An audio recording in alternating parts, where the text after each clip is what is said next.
Memorial Showmanship Award. Now, here's Warren back in here as he does his three-point rolls. He does a maximum performance aileron roll. Watch him as he goes inverted. Now watch him push out. This is when all the blood's going to go to his head. Being forced up into his head in negative G's as he does a reverse 1/2 Cuban 8, climbing to 400 feet above the ground. He points the airplane down 45 degrees, nose down, does a quick snap roll. That is a high-speed stall. With a maximum speed of only about 140 miles an hour, he does now an octagon loop in only 400 feet of altitude. That's an 8-sided loop, pulling every 45 degrees. How about a nice round of applause for Kent's brother Warren? Both of these guys, awesome, awesome pilots.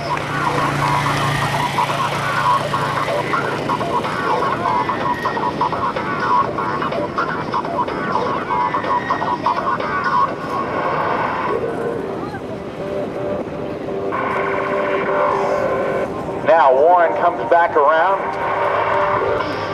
I'll tell you a little bit more about this very, very talented pilot. He began flying when he was very, very young. He soloed at the youngest age possible to solo an airplane legally in the United States, and that's 16 years of age.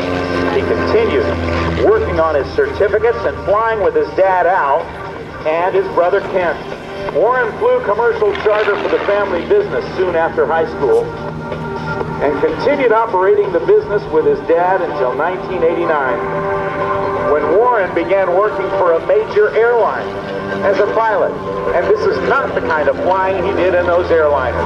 There's 150 miles an hour, only 3 feet off the deck as he rolls the airplane 3/4 of a roll and then continues all the way around, dodging the trees. Pull up there. There you go.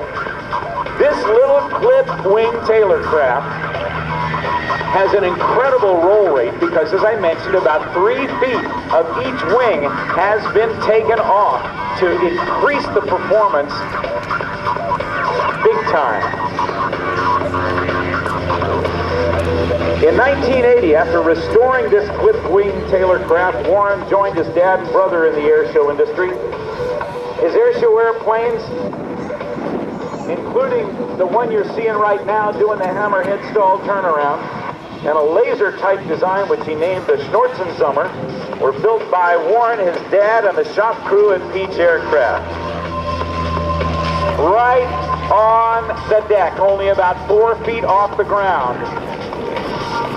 Back in the airplane, again, headed for the trees, so get right in front of the trees and quickly bank around, putting his smoke right in front of us, keeping it up close and personal for us here at NAS Oceana's 2009 air show.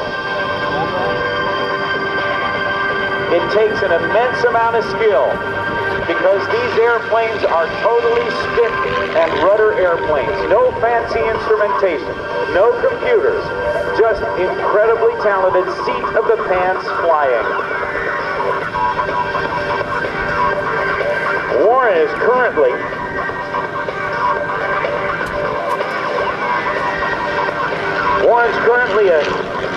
an aerobatic competency evaluator for the International Council of Air Shows.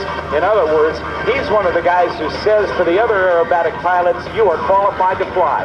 Watch him as he goes up here, again over the top, at 350 feet, and does a quick clover loop, completing that looping maneuver in only 300 feet. In 2005, at the Experimental Aircraft Association's annual air show at Oshkosh, Wisconsin, Warren and Kent proudly received the Bill Barber Award for Showmanship Award, given at the EAA Fly-In at Oshkosh, the world's largest aviation celebration, and presented by World Air Show News, going into an 8-point hesitation roll as he stops the aircraft every 45 degrees of roll. There you go. He's flown shows all over the United States and Canada for the past 28 years and continues to thrill crowds with this incredibly maneuverable Taylorcraft.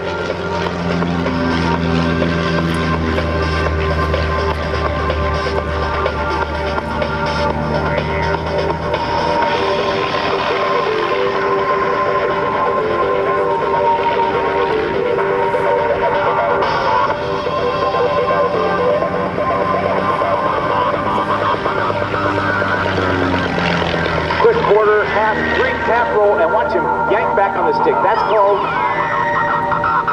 a quick square loop. Squaring it off every 90 degrees.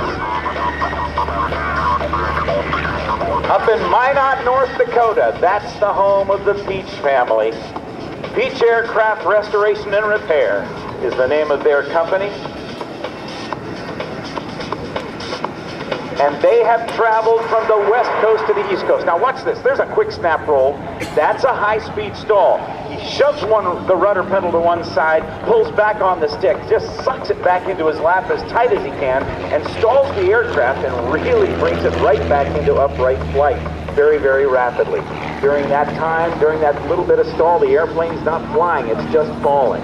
As he does a 1/2 Cuban 8 maneuver, 5/8 of a loop, and another snap roll on the way down. The Cuban 8, as you see half of it being performed by Warren Pietsch there, was actually invented quite by accident at the Miami Air Races back in 1936. The late Len Povey was doing an aerobatic demonstration and he was too low at the top of a loop to successfully complete it. And so rather than make a smoking hole in the ground, he did what Warren did a moment ago, and that's to roll out after 5/8 of the loop. Then he did the same thing the other direction. There's another snap roll from Warren, 3/4 of a snap. Then Len Povey did the same thing in the opposite direction with his airshow smoke inscribing a figure 8 lying on its side. Nobody had ever seen the maneuver. When he landed, they said, "What was that?" And since Len Povey was also teaching the Cuban Air Force pilots how to fly aerobatics, he replied with the words "Ocho Cubano," and the name stuck. All for over 70 years. From 1936, here we are, 2009, 73 years, and the Cuban 8 has become a staple of aerobatic performances, particularly when you've got an airplane like Warren Pietsch is flying today that can do all of its maneuvers in just a few hundred feet above the ground.